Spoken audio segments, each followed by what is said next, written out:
They say confession is good for the soul. I don't know if I believe that anymore, not after what I've seen, not after what I've done. But if there's one moment that changed everything, one choice that made me understand what it actually means to be human, it was the day I stood between a Vakrian firing squad and a young Silith scholar who'd never hurt anyone in her entire life. They called me a monster before that day, a killer, a relic of humanity's violent past. And maybe they were right. But that day, when I made my choice, when I decided that one innocent life mattered more than 1,000 years of interstellar politics, I finally understood that being human isn't about the violence we're capable of. It's about the line we draw when we say, no further. This is my story. This is how I stopped being the monster they said I was. The war had been going on for 3 years when I enlisted. Not that you could call it a war, really. The Galactic Concordance preferred the term peacekeeping operation. Typical bureaucratic nonsense. When you're burning cities from orbit and counting casualties in the millions, you can dress it up however you want, but it's still war. The Vakrian Empire had decided that humanity's expansion into the outer reaches violated some treaty we'd never signed, and they'd begun systematically glassing our colony worlds. New Perth, Kepler's Hope, Mariposa Station. Each one burned until the continents glowed orange from space. I was 22 when I joined the Terran Defense Corps, young, angry, and stupid enough to think that putting on a uniform would make me into something more than I was. My recruiter, a grizzled sergeant with burn scars covering half his face, looked me up and down and said, "You sure about this, kid? Once you see what's out there, you don't come back the same." I told him I was sure. I told him I wanted to fight. He just nodded like he'd heard it all before. "They all do," he said, "until they actually have to." Boot camp was 12 weeks of hell on Titan Station. They pushed us harder than I thought possible, broke us down and rebuilt us into something sharp and efficient. The trainers were mostly veterans from the first Vakrian incursions, men and women who'd watched friends die in the black, and they made sure we understood exactly what we were getting into. The Vakrians didn't take prisoners. They didn't negotiate. When they came for a world, they came to exterminate. "They think we're savages," Drill Instructor Chen told us one morning, her voice echoing through the barracks. "Primitive apes who stumbled into the stars too early. They've been spacefaring for 10,000 years, and they've built an empire on the principle that might makes right. And you know what? They're not entirely wrong about us." She let that sink in, watching our faces. "We are violent. We are aggressive. We've spent most of our history killing each other over land, resources, ideology, you name it. But here's what the Vakrians don't understand. We learned. We evolved. We took all that violence and we channeled it into protecting what matters. They think war is about dominance. We know it's about survival, and that's why we're going to win." I wanted to believe her. God, how I wanted to believe her. My first deployment was to Redemption's Edge, a mining colony in the Kuiper territories. The Vakrians had hit the main settlement 2 days earlier, and we were part of the relief force sent to evacuate survivors. I remember descending through the atmosphere in the dropship, watching the smoke rise from what used to be towns and farms. The pilot, a taciturn woman named Kowalski, didn't say a word the entire descent. She didn't have to. We could all see what was waiting for us. The colony was gone. Not damaged, not conquered. Gone. The Vakrians had used plasma bombardment to liquidate anything that moved, and what they'd left behind looked like a vision of hell. Melted habdomes, fused permacrete. Bodies burned so thoroughly they were just shadows on the ground. I threw up inside my helmet the first time I saw a family of 4, their remains frozen in the moment they'd tried to shield each other. Sergeant Riggs, our squad leader, put a hand on my shoulder. "First time's always the hardest," he said, "but you push through it. You remember why you're here." We found 12 survivors hiding in a collapsed mine shaft. 12, out of a population of 43,000. One of them, a girl no older than 10, looked at me with eyes that had seen too much and asked, "Are you here to save us?" I told her yes. I told her we were going to get them home. She just stared at me, and then she said, "There is no home anymore." That's when something broke inside me. Or maybe it's when something hardened. I'm still not sure which. Over the next 18 months, I fought in 7 major engagements and more skirmishes than I could count. Each one was brutal in its own way. The Vakrians were skilled warriors, trained from birth in the art of combat. They had better ships, better weapons, better tactics. But we had something they didn't. We were fighting for survival. And that makes all the difference. A soldier fighting for glory can retreat. A soldier fighting to protect their species can't afford to. I killed my first Vakrian during the Battle of Threshold Station. He was a warrior caste officer, 7 feet tall with scales like burnished bronze and eyes that looked at me like I was an insect. We fought in a corridor filled with decompression alerts and emergency lighting, our movements clumsy in the low gravity. He was better trained, better equipped, and he should have killed me in the first 30 seconds. But I was desperate and angry, and more than a little insane, and when his guard dropped for just a moment, I put 3 rounds through his chest. He looked surprised. That's what I remember most. Not the blood, not the way he fell, but the surprise in his eyes. Like he couldn't believe a primitive human had actually beaten him. I didn't feel triumphant. I didn't feel proud. I just felt empty. After that, the killing got easier. Not emotionally easier, but mechanically easier. I learned where to aim, how to move, when to shoot, and when to hold fire. I became efficient, effective, exactly what they'd trained me to be. My squadmates started calling me the Reaper, and I didn't correct them. If being feared kept me alive, I'd wear the name like armor. But efficiency came with a cost. Each battle stripped away another piece of who I used to be. The kid who'd enlisted, thinking he'd become a hero, died somewhere between Threshold Station and the siege of New Marrakesh. What replaced him was harder, colder, more willing to do whatever it took to complete the mission. Sergeant Riggs noticed the change. "Don't lose yourself out here, Davies," he told me one night, after a particularly brutal firefight. "I've seen too many good soldiers turn into something they can't live with."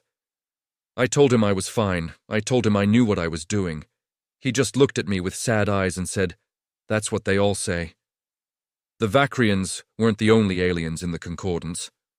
There were dozens of species, hundreds if you counted the client races. Most of them stayed neutral in the war, either because they feared the Vakrians or because they didn't see humanity as worth defending. We were the newcomers, the primitives, the species that had barely mastered faster-than-light travel before stumbling into the complex web of galactic politics. Why should they risk their own safety for us? But there was one species that broke that trend. The Siliths. They were a peaceful race. Scholars and artists and philosophers who'd spent millennia studying the universe without ever raising a weapon. Their homeworld, Silith Prime, was considered a neutral ground, a place where diplomats and thinkers from all species could gather to exchange ideas. When the war started, the Siliths publicly condemned the Vakrian aggression and called for a peaceful resolution. The Vakrians responded by declaring the Siliths collaborators with primitive threats and promising retribution. That's when things got complicated. I first heard about the Siliths during a briefing at Forward Operating Base Carthage, a fortified asteroid converted into a military installation. Our company commander, Major Huang, stood at the front of the briefing room with a holographic display showing star charts and troop movements. "Intel suggests the Vakrians are planning an assault on Silith Prime," she said, her voice tight with concern. "If they succeed, it'll be a massacre.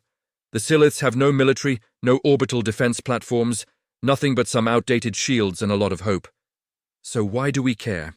asked Lieutenant Morrison, a cynical bastard who'd lost too many friends to have much faith left.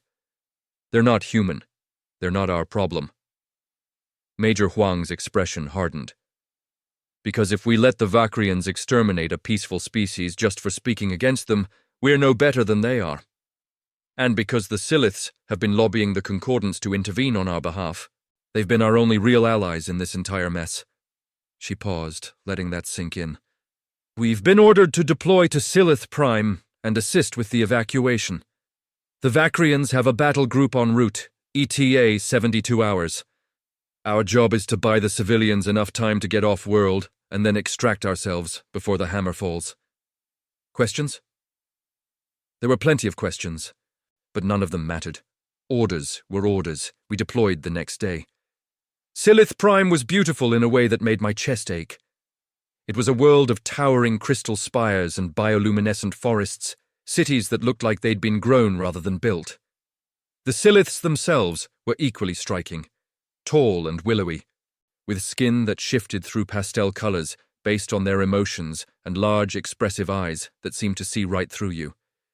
They moved with a grace that made even their simplest gestures look like dance. They were also terrified. Our company set up a perimeter around the main spaceport, a massive structure of living crystal that hummed with barely contained energy. Thousands of Siliths were trying to evacuate, but there weren't enough ships, weren't enough pilots, weren't enough hours in the day to get them all to safety. Families clutched each other and wept. Elders stood in quiet dignity, knowing they'd be left behind. Children stared at us with wide eyes, not understanding why the sky was about to rain fire. I was assigned to security detail at the northern entrance, a squad of 6 Marines tasked with making sure the evacuation proceeded in an orderly fashion. It was supposed to be simple. Safe. It wasn't. On the second day, a group of Vakrian scouts appeared on the outskirts of the city. They didn't attack, just watched, gathering intelligence for the main force. Command ordered us to hold position and not engage unless fired upon. The Vakrians were testing us, seeing how we'd react. That's when I met her. Her name was Lysara, though I didn't learn that until later. She was young for a Silith, maybe equivalent to a human teenager, and she worked as a translator for the evacuation coordinators. Her skin shifted through shades of soft blue and purple, betraying her anxiety despite her calm demeanor. She approached our position one afternoon, carrying a datapad and looking official. "Excuse me," she said in perfect English, her voice like wind chimes. "I need to coordinate transport schedules with your commanding officer. There's been a delay with the cargo ships, and we have 300 more refugees than anticipated." Sergeant Riggs looked her over and nodded. "I'll take you to the lieutenant, Davies. Escort our guest." I fell into step beside her as we walked through the makeshift command post. She barely came up to my shoulder, and every few steps her skin would flicker to a darker shade of blue.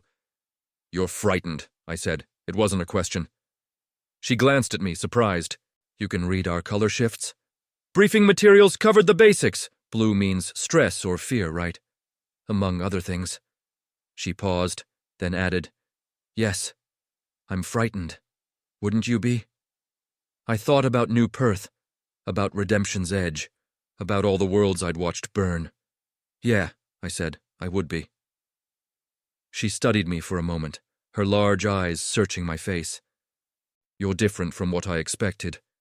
The Vakrians say humans are brutal, savage, that you wage war without honor or mercy."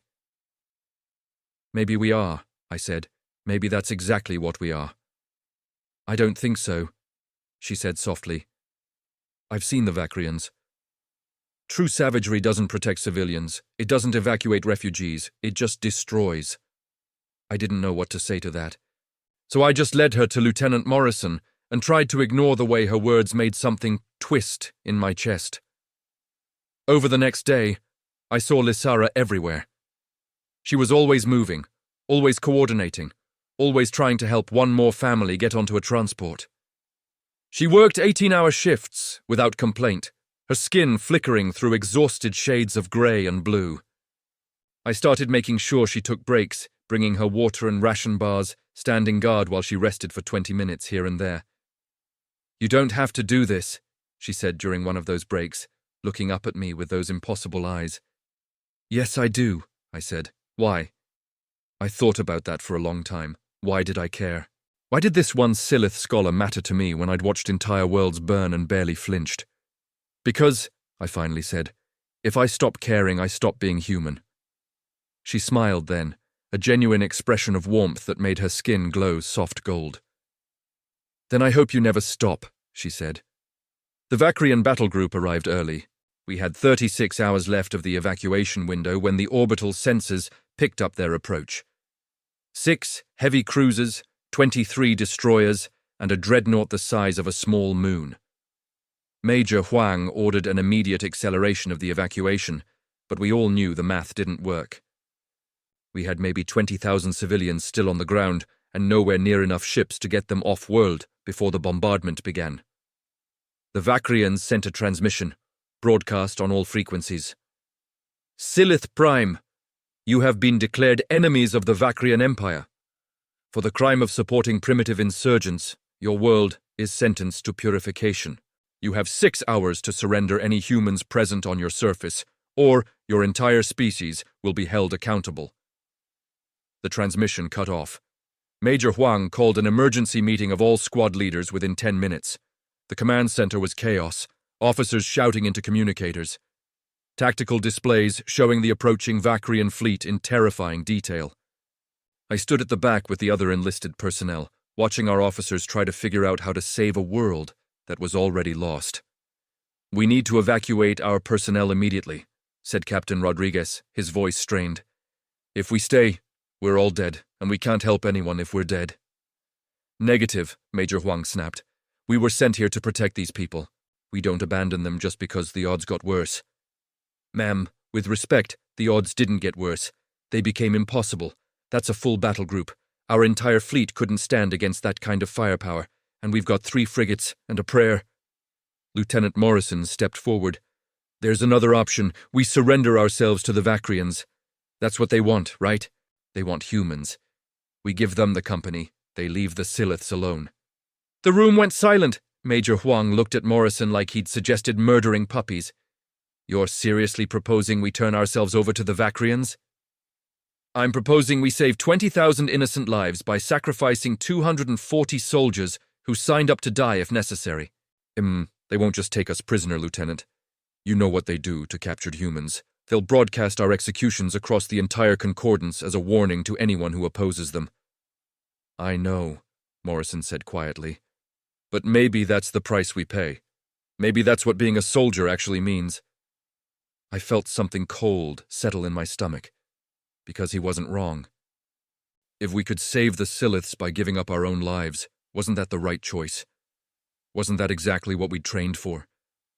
But I thought about Lysara, about her quiet determination to save everyone she could, about the way she'd said she hoped I never stopped being human, and I realized that I couldn't make this decision based on logic alone. Sergeant Riggs spoke up from beside me. "There's a problem with that plan, sir. The Vakrians don't keep their word. We've got 3 years of data proving they'll say whatever it takes to gain an advantage, then do whatever they want anyway. We surrender, and they'll still glass this world. They'll just do it after they've had their fun with us." Major Huang nodded slowly. "Riggs is right. We can't trust them to honor any agreement, which means we're back to option 1. Evacuate as many civilians as possible and hope we can get our people out before the bombardment starts." "And if we can't?" Morrison asked. "Then we die here," Huang said flatly. "But we die buying time for innocence. That's the job." The meeting broke up, and we returned to our positions. The evacuation accelerated to a frantic pace, ships launching every few minutes with holds packed beyond capacity. But it wasn't enough. It would never be enough. I found Lysara at the spaceport's eastern dock, trying to organize a group of terrified children onto a transport that was already overloaded. She looked exhausted, her skin a dull gray that spoke of complete emotional and physical depletion. "You need to get on one of these ships," I told her. She shook her head. "Not until everyone else is safe." "Lysara, listen to me. The Vakrians are going to start bombardment in 5 hours, maybe less. You need to leave now." "And abandon my people? No, I won't do that. Your people need leaders who survive to rebuild. You can't help anyone if you're dead." She turned to face me fully, and I saw tears in her large eyes. "You don't understand. I'm the one who convinced the elders to speak out against the Vakrians. I'm the one who argued that silence was complicity, that we had a moral obligation to support humanity, even if it put us at risk. This is my fault. All of this." "No," I said firmly. "This is the Vakrians' fault. They're the ones choosing genocide. They're the ones deciding that speaking truth deserves death. You were just brave enough to stand up to them." "Brave or foolish? Sometimes there's not much difference." She almost smiled at that. Then her expression became serious, and she reached out to touch my arm. Her skin was cool, almost like water flowing over my skin. "Promise me something," she said. "Promise me that if you have the chance to save yourself, you'll take it. Promise me you won't throw your life away for nothing." I thought about making that promise, but I'd made too many promises already that I couldn't keep. "I promise," I lied, "that I'll do whatever it takes to protect the people who matter." She studied my face for a long moment, then nodded. "That's not what I asked, but I suppose it's the best I'll get from a soldier." A klaxon sounded across the spaceport, 3 sharp blasts that meant incoming hostile forces. We both turned toward the northern perimeter where my squad was stationed. Even from this distance, I could see the flash of weapons fire and hear the unmistakable crack of plasma rifles. "They're hitting us early," I said. The ground assault started. "But they said we had 6 hours. They lied. Come on, we need to get you somewhere safe." I grabbed her hand and started running toward the command center, the most fortified position in the spaceport. Behind us, more weapons fire erupted, and I could hear the distinctive scream of dropships entering the atmosphere. The Vekrians weren't waiting for their fleet to arrive. They were sending ground forces to secure the spaceport and prevent any more evacuations. We made it to the command center just as Major Huang was organizing a defensive perimeter. She saw me with Lysara and nodded sharply. "Davies, good! Get our guest into the bunker with the other civilian coordinators. Then report to Sergeant Riggs at the northern barricade. The Vekrians are pushing hard, and we need every rifle on the line." "Ma'am, shouldn't we be pulling back? If they're hitting us now, we pull back, they take the spaceport, and everyone still on the ground dies here. We hold as long as possible. Now move!" I escorted Lysara down into the underground bunker, a reinforced facility that had been designed to protect civilians during natural disasters. It was packed with Siliths who couldn't get off-world, the elderly, the injured, the ones who'd given up their spots on transports to others. They looked at me with a mixture of hope and fear, and I had to turn away because I couldn't stand to see what they expected from me. "You have to go," Lysara said. But she was still holding my hand. "I know. Come back," she said. "Please come back." "I'll do my best," I said.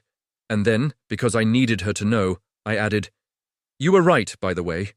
What you said earlier about humans not being savage. We're not. We're just people trying to survive in a universe that's hostile to us." "I know," she said softly. "I've always known." I left her there and ran for the northern barricade. The fight was already brutal by the time I arrived. Vakrian shock troops had landed just outside the spaceport perimeter and were pushing toward our position with disciplined precision. They moved like a single organism, each warrior covering his companions, advancing in coordinated rushes that made our defensive fire seem almost useless. Sergeant Riggs saw me coming and waved me toward a gap in our line where Private Chen had just gone down with a plasma burn through his shoulder. "Good timing, Davies!" Riggs shouted over the gunfire. "We're getting our asses kicked here!" I dropped into position behind a makeshift barrier of cargo containers and started firing. The Vakrians were using heavy assault armor, massive suits that made them look like walking tanks. My rifle rounds sparked off their shields, barely slowing them down. We needed heavier weapons, better equipment, some kind of miracle. "Where's our armor support?" I yelled to Riggs. "Destroyed on the landing pad. They hit it with orbital strikes before they came down." Of course they did. The Vakrians were good at this. They'd been waging war since before humanity learned to make fire, and it showed in every tactical decision they made. We were outmatched, outgunned, and running out of time. A Vakrian warrior broke through the line 20 meters to my left, his armor smoking from multiple hits but still functional. He raised a plasma cannon and aimed it at a group of Marines trying to reposition. I didn't think. I just acted. I charged him, my rifle on full auto, pouring rounds into his armor until the shield generator overloaded and my bullets found gaps in the plating. He went down hard, his armor sparking and hissing, but the move left me exposed. Another Vakrian saw me and fired. I felt the plasma round hit my shoulder, burning through armor and flesh with equal ease. The pain was indescribable, like being branded with molten steel. I went down, my vision going white at the edges. "Sergeant Riggs dragged me back behind cover." "Stay down, you idiot! You got a death wish?" Maybe I did. Maybe I'd had one since Redemption's Edge. A medic appeared, a young corporal named Takahashi, and started working on my shoulder. She injected me with something that made the pain recede to a dull roar and began sealing the wound with emergency foam. You're lucky, she said. A few centimeters to the right, and it would have taken your whole arm off. Doesn't feel lucky, I gasped. Never does. The battle raged on around us. We held the northern barricade for 3 hours, giving ground step by bloody step, making the Vakrians pay for every meter. More Marines went down, more Vakrians fell. The cargo containers we'd used for cover became twisted metal sculptures from repeated plasma fire. The ground was slick with blood, both red and the strange purple ichor the Vakrians bled. And then Major Huang's voice came over the radio, and I knew we'd lost. All units, commence fall back to the bunker. Repeat, all units fall back to the bunker. The evacuation is complete. All civilian ships are away. We're the only ones left. A ragged cheer went up from the Marines around me. We'd done it. We'd saved them. 20,000 Siliths were off-world and heading for safety, and the cost had been most of my company. But we'd done what we came to do. Second Company, this is Major Huang. The Vakrians are offering us terms. They're willing to let us evacuate if we surrender a single human to them for interrogation. They claim they want information on our defensive positions for future engagements. Silence on the radio. Everyone knew what interrogation meant to the Vakrians. I'm calling for volunteers, Huang continued. Anyone willing to sacrifice themselves to save the rest of the company. I won't order anyone to do this. It has to be a choice. More silence. Then, one by one, voices started coming through. This is Lieutenant Morrison. I volunteer. Corporal Hayes. I'll do it. Private Rodriguez, put my name in. The list went on. 20 voices, 30. Men and women willing to die so their comrades could live.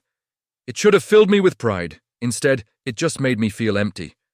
Because I knew the truth. The Vakrians wouldn't honor the deal. They'd take their volunteer, torture them to death, and then kill the rest of us anyway. That's what they did. That's who they were. I struggled to my feet, my wounded shoulder protesting. Takahashi tried to stop me, but I pushed past her and made my way to the command center. I needed to talk to Major Huang before this went any further. The command center was controlled chaos. Huang stood at the central display, coordinating the fallback, while simultaneously trying to figure out which volunteer to choose. She looked older than she had that morning, aged by the weight of command and impossible choices. Ma'am, I said, don't do it, don't give them anyone. She turned to me, her expression weary.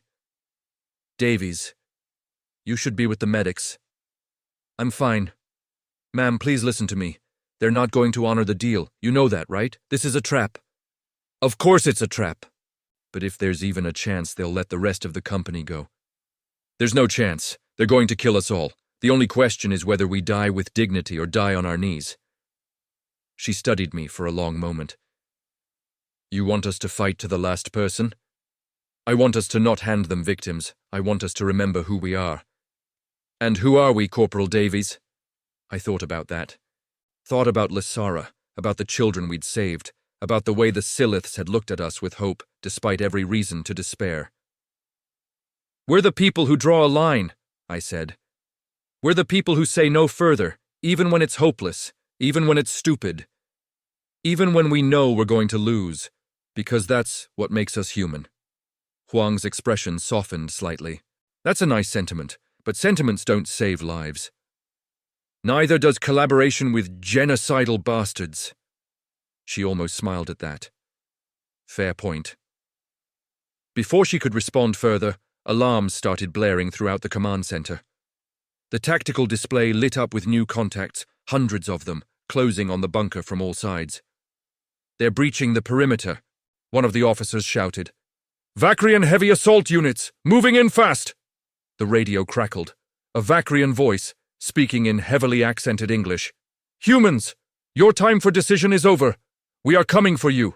Surrender now, or we will extract you by force. We will find the civilians you are hiding. We will interrogate them, and when we are done, we will add their world to our empire. My blood went cold. They know about the bunker. Huang's face went pale. How? We kept it hidden. Doesn't matter how they know. They know. And Lysara is down there with 100 others who can't fight back. We can't hold them off, Huang said. We don't have the numbers. Then we don't hold them off, I said. We stop them. How? I thought about the fusion reactor that powered the spaceport. I thought about the plasma conduits running beneath our feet. I thought about Sergeant Riggs's words, about not losing myself, about staying human. And I realized that sometimes the most human thing you can do is make an impossible choice. "Ma'am," I said quickly, "the reactor. If we overload it, we can take out everything in a 2-kilometer radius. The Vakrians, us, all of it." Huang stared at me like I'd lost my mind. "You want to detonate a fusion reactor? That's suicide." "Yes, ma'am, but it's our suicide, not theirs. And more importantly, it's not the civilians. The bunker is 3 kilometers from the reactor. The blast won't reach them. They'll have time to get to the emergency transports on the far side of the complex." "Davies, even if we could evacuate them, where would they go? The Vakrians control the orbital space. Any ship that launches will be intercepted." "Not if the fleet is distracted," Lieutenant Morrison said, stepping forward. He'd been listening to our exchange, and now his expression was grim but determined. "If we time the detonation right, coordinate it with a distress signal that makes the Vakrians think we're trying to escape in the opposite direction, we might be able to create enough confusion to get some ships through." Major Huang looked between us, her jaw tight. "You're both insane." "Probably," I agreed, "but we're also right. This is the only play we have left." She closed her eyes, and for a moment I thought she'd refuse.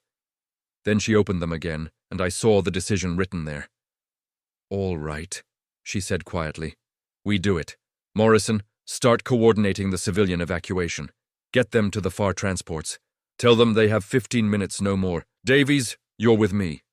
We're going to need someone who knows the reactor systems well enough to rig an overload that'll actually work." We moved fast. Major Huang, myself, and Chief Engineer Park, a wiry woman who'd spent 20 years maintaining fusion systems before the war. The reactor was housed in a massive chamber beneath the main spaceport structure, a controlled star wrapped in electromagnetic containment fields. Park took one look at the control systems and nodded. "I can do it," she said. "Shut down the secondary coolant systems, route all power to the primary containment field, then fail the field in a cascading collapse. The reactor will go critical in about 8 minutes once I start the sequence." 8 minutes isn't much time," Huang said. "It's enough to get the civilians clear if they move fast, and it's not enough for the Vakrians to stop it once they realize what we're doing." I looked at the reactor, this massive sphere of burning energy that kept the lights on and the ships flying. In a few minutes, it would become the biggest bomb any of us had ever seen. "How long until the Vakrians breach the bunker?" I asked. Huang checked her tactical display. 5 minutes, maybe less. "Then we need to buy more time. Chief, start the sequence. Ma'am, we need to get you to the evacuation point." "What about you?" Huang asked. "Someone needs to slow down the Vakrians, keep them from reaching the bunker before the civilians can evacuate." "Davies, that's a suicide mission." "Yes, ma'am, I know." She studied my face, and I saw understanding dawn in her eyes. "You're not planning to slow them down. You're planning to stop them. You're going to the bunker. The civilians need someone to protect them while they evacuate. I'm volunteering." "You'll die down there." "Maybe, but they won't, and that's what matters." For a long moment she didn't speak.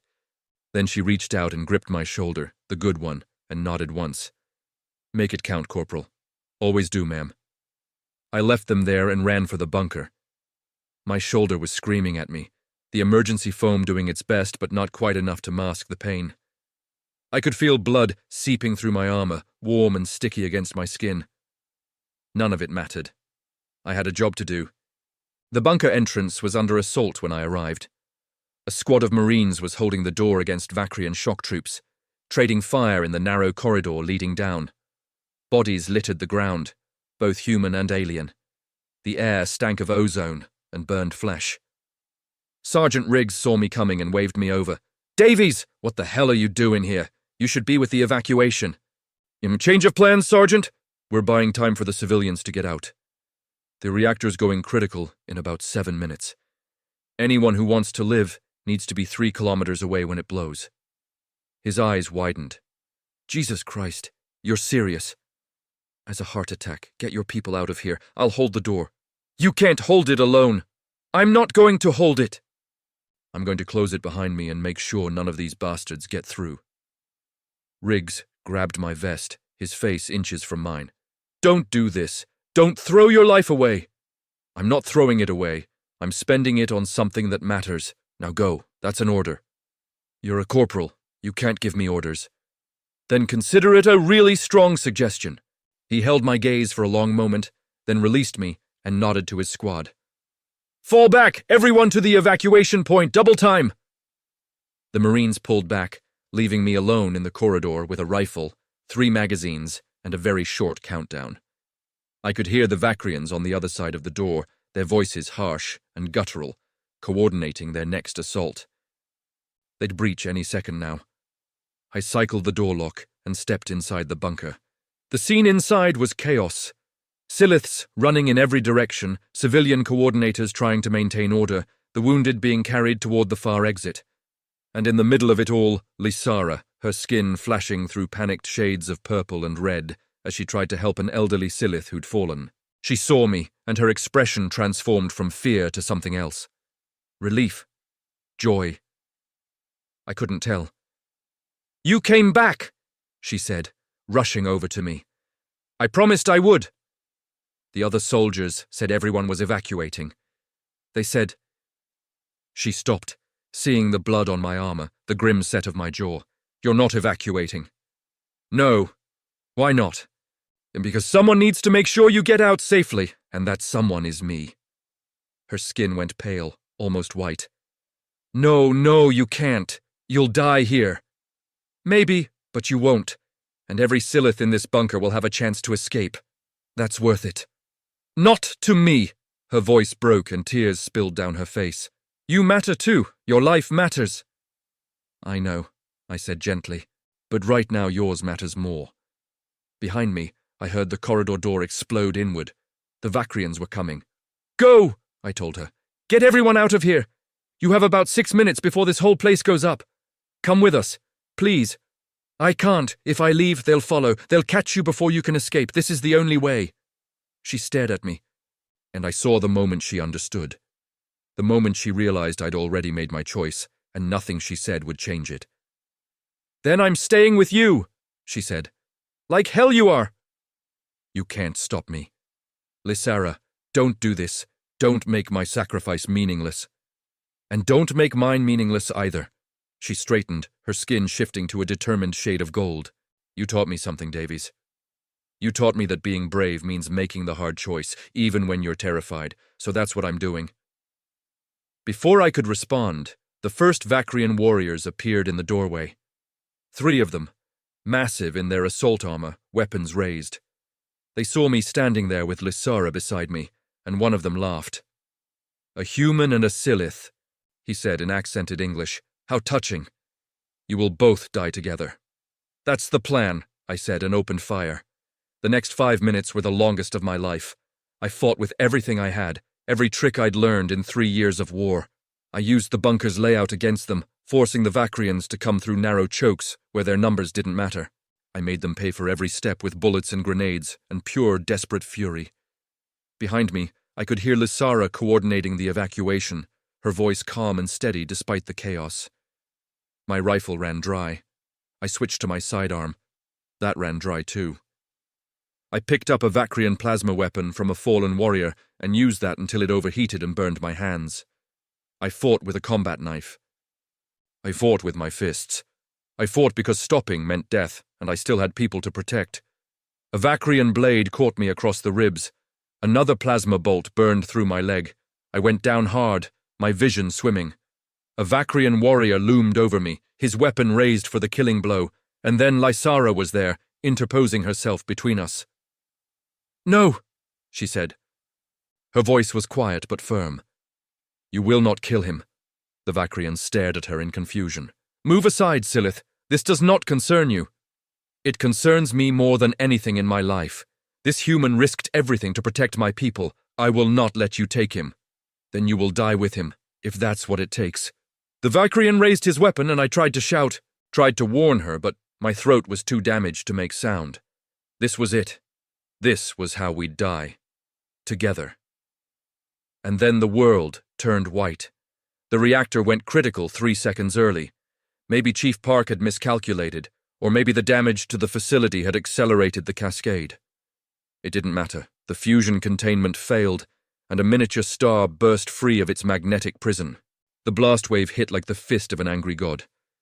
I felt myself thrown backward, felt Lysara's body pressed against mine as we tumbled through space. There was heat, incredible heat, and light so bright it seared through my closed eyelids. I wrapped my arms around her, trying to shield her with my body, knowing it was futile, but doing it anyway. And then everything went dark. I woke up in a hospital ship 3 days later. The first thing I saw was white ceiling panels and the soft glow of medical equipment. The first thing I felt was pain, so much pain that I almost passed out again. And the first thing I heard was a familiar voice. "Welcome back, Corporal." Major Huang stood beside my bed, her arm in a sling but otherwise unharmed. She smiled when she saw my eyes open. "How?" My voice came out as a croak. "How am I alive?" The bunker's emergency evacuation tunnel. Turns out it was built to withstand a reactor failure. You and approximately 80 Siliths survived the blast, including a certain young scholar who refuses to leave your bedside. Lysara. She's fine, exhausted, traumatized, but fine. She's been sitting with you every day, waiting for you to wake up. The medical staff finally convinced her to get some sleep about an hour ago. I tried to process this. The others? Huang's expression became solemn. We lost 73 Marines in the operation, including Sergeant Riggs, Lieutenant Morrison, and Chief Park. But we saved over 19,000 Siliths. The Vakrian ground force was completely destroyed in the reactor blast, and their fleet pulled back when they realized they'd lost their foothold. It's being called a strategic victory. Doesn't feel like victory. It never does. She paused, then added, You should know something.